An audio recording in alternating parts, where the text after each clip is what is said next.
ہیرا گروپ سونے کی تجارت میں ایک نمایاں نام ہے۔ اس کمپنی کی بنیاد 1998 میں ڈاکٹر نوہیرا شیخ نے اپنی کمیونٹی کو سود سے پاک معاشرے کی طرف لے جانے کی اولین مقصد کے ساتھ رکھی تھی۔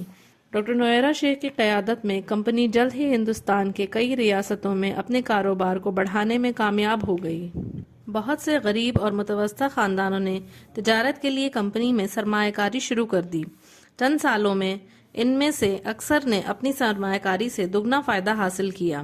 غریز ہیرا گروپ ان کے لیے ضروریاتی زندگی کا بنیادی ذریعہ بن گیا اور حاصل کردہ منافع سے ان کی زندگی آسان بن گئی۔ ایک دہائی سے بھی کم عرصے میں ہیرا گولڈ نے ایک منافع بخش تجارتی سرمایہ کاری کے طور پر عالمی سطح پر شہرت کمائی۔ کاروبار میں اپنی شاندار کامیابی کے درمیان ڈاکٹر نوہیرا شیخ نے اپنی سماجی سرگرمیوں کو وجوہات کے بنا پر تیز کیا، جن کا تعلق بنیادی طور پر تعلیم اور ہندوستان کی خواتین کے ترقی سے ہے۔ انہوں نے تروپتی میں جامعۃ النسواں اسلفیہ کی بنیاد رکھی۔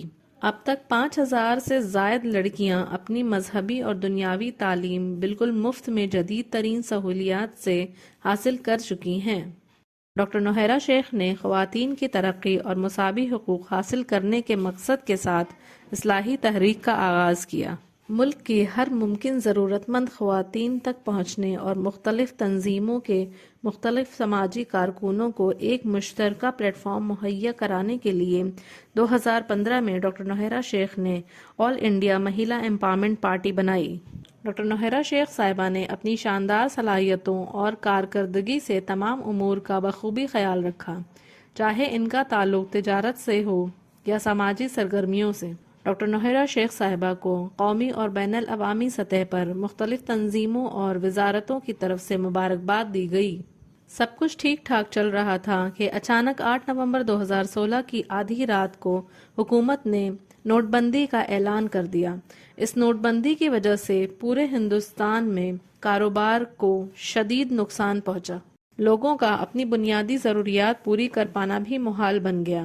تاہم سی ای او ڈاکٹر نوہیرا شیخ صاحبہ کمپنی کے کاروبار کو برقرار رکھنے میں کامیاب رہیں، جبکہ ہندوستان کے شہریوں میں غم و غصہ دیکھا گیا۔ ملک بھر میں لوگ اپنی بنیادی ضروریات پوری کرنے کے لیے جدوجہد کر رہے تھے۔ جلد ہی حکومت نے 1 جولائی 2017 سے جی ایس ٹی لاگو کر دیا، جس کے نتیجے میں ملک کے کارپوریٹ سیکٹر پر گہرا اثر پڑا۔ اس وقت تک ہیرا گروپ سے ماہانہ 1 لاکھ سے زیادہ خاندان مستفید ہو رہے تھے۔ جی ایس ٹی کے درمیان سرکاری اصولوں میں مسلسل بدلاؤ آنے کی وجہ سے بینکنگ سیکٹر کے لیے اتنی بڑی مقدار میں لین دین مشکل ہو گیا۔ ان ناگزیر حالات کے نتیجے میں سرمایہ کاروں کو منافع حاصل کرنے میں تاخیر ہونے لگی اور صورتحال نازک بن گئی۔ ڈاکٹر نوہیرا شیخ صاحبہ کے سیاسی مخالفین نے ان حالات کو انہیں بدنام کرنے اور کارپوریٹ اور سیاسی شعبوں میں ان کی کامیابی کو روکنے کا سنہرا موقع سمجھا۔ انہوں نے سازش کی اور منصوبوں کو حرکت میں لاتے ہوئے سوشل میڈیا پر سماج دشمن عناصر کی خدمت حاصل کی گئی اور ان لوگوں کو مشتعل کرنے کی سازش کی گئی جو حال ہی میں ہیرا گروپ تجارتی کاروبار میں شامل ہوئے تھے۔ نوہیرا شیخ صاحبہ کو گرفتار کرنے اور زیادہ سے زیادہ ممکنہ مدت تک جیل کی سلاخوں کے پیچھے رکھنے کے ارادے سے ملک کی کئی ریاستوں میں ایف آئی آر درج کی گئی۔ گنتی کو زیادہ کرنے کے لیے ایک ہی شخص سے مختلف ریاستوں میں متعدد ایف آئی آر درج کروائی۔ بالآخر ڈاکٹر نوہیرا شیخ کو 15 اکتوبر 2018 کو نئی دلی میں گرفتار کر لیا گیا، جہاں وہ الیکشن لڑنے کے لیے فارم بھرنے گئی تھی۔ مختلف ایجنسیوں نے تفتیش شروع کی اور عدالت میں ڈاکٹر نوہیرا شیخ صاحبہ کی تحویل کی درخواست کی۔ ٹرانزٹ وارنٹ پر انہیں ملک کی کئی ریاستوں کی پولیس نے گرفتار کر لیا، جبکہ قانونی طور پر ایسے معاملوں میں صرف ایس ایف آئی او کو تفتیش کی اختیار ہے۔ ڈاکٹر نوہیرا شیخ صاحبہ کے لیے یہ ان کی زندگی کا ایک بہت ہی مشکل مرحلہ تھا، جہاں وہ اپنے قانونی اختیار سے کمپنی کے رضاکارانہ لیکویڈیشن کا مطالبہ کر سکتی تھیں اور کمپنی کو رجسٹرار کے حوالے کر بری ذمہ ہو سکتی تھیں، لیکن انہوں نے بے انتہا بہادری سے انصاف کے لیے لڑنے کا فیصلہ کیا۔ جس بھی عدالت میں انہیں پیش کیا گیا، انہوں نے ہمیشہ خود کو بے قصور بتایا اور سبھی ایف آئی آر کو سیاسی سازش کا حصہ بتایا۔ ڈاکٹر نوہرا شیخ صاحبہ نے ملک کی عدلیہ پر اعتماد کا مظاہرہ کرتے ہوئے سبھی عدالتوں سے یہ درخواست کی کہ اس معاملے کو SFIO کے حوالے کیا جائے۔ 2 سال سے زائد عرصے جیل کی سلاخوں میں گزارے لیکن انصاف پر ان کا اعتماد غیر متزلزل رہا۔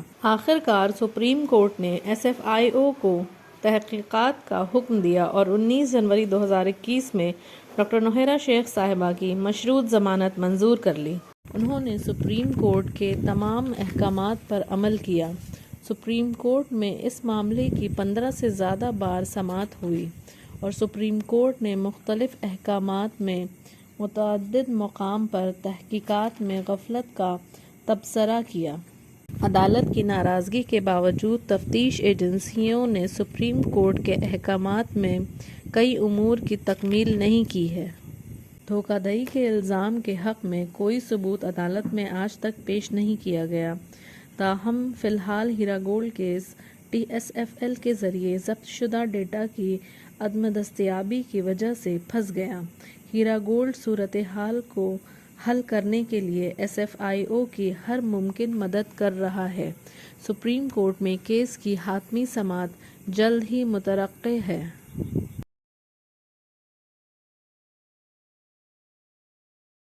مزید خبروں کے لیے جڑے رہیں حق کی آواز آپ کے ساتھ سے۔ ویڈیو کو لائک کریں اور چینل کو سبسکرائب کریں۔